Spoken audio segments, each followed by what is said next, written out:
तमिलनाडु में बंद थी सच की आवाज, उसी तमिलनाडु में हुआ सनातन का अपमान। क्या उदयनिधि पर लगेगा एनएसए जिसने नहीं किया देश का सम्मान?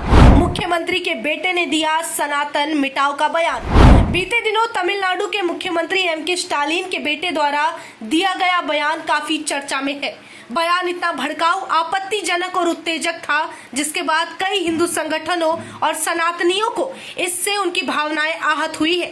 ऐसे में अब हर कोई एमके स्टालिन के बेटे उदयनिधि पर देशद्रोह और धर्म विरोधी होने का आरोप लगा रहा है।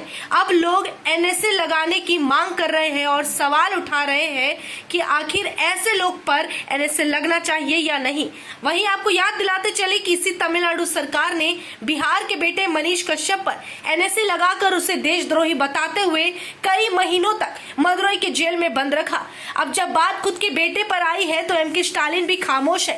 दरअसल बीते दिनों एमके स्टालिन के बेटे उदयनिधि स्टालिन द्वारा कहा गया कि सनातन धर्म डेंगू मलेरिया की तरह है, इसे जड़ से मिटाना जरूरी है।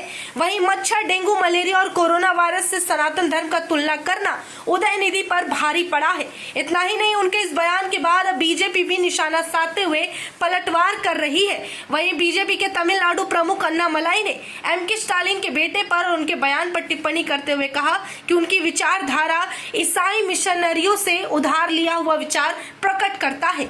इतना ही नहीं, उदयनिधि पर कटाक्ष करते हुए भाजपा के राज्य प्रमुख ने भी ये कहा है कि तमिलनाडु अध्यात्म की भूमि है, सबसे अच्छी तरह जो आप कर सकते हैं वो वहां पर है किसी भी कार्यक्रम में माइक पकड़ना और अपनी निराशा जता देना, जो कि इस वक्त एमके स्टालिन के बेटे उदयनिधि स्टालिन ने किया है। वहीं जिस मनीष कश्यप ने हमेशा से समाज की भलाई की, देश के लिए अच्छा किया, अपना योगदान दिया, उस मनीष कश्यप पर एनएसए लगा दिया जाता है और इस तमिलनाडु सरकार में उनके लिए सख्ती बढ़ा दी जाती है। लेकिन जब खुद का बेटा भारत विरोधी और भारत में वर्षों पुराने या ये फिर यूं कहे सबसे पुराने धर्म सनातन धर्म पर प्रहार करने वालों पर क्यों नहीं कार्रवाई करते हैं, ये मांग लगातार लोगों की उठ रही है कि उनके बयान के बाद काफी हम आहत पहुंचे हैं। वही किसी भी राजनेता या फिर राजनीतिक पार्टी से जुड़े व्यक्ति या किसी का भी इस तरह से अपने या दूसरे धर्म का अपमान करना अशोभनीय है। ऐसे व्यक्ति पे कार्रवाई होना चाहिए।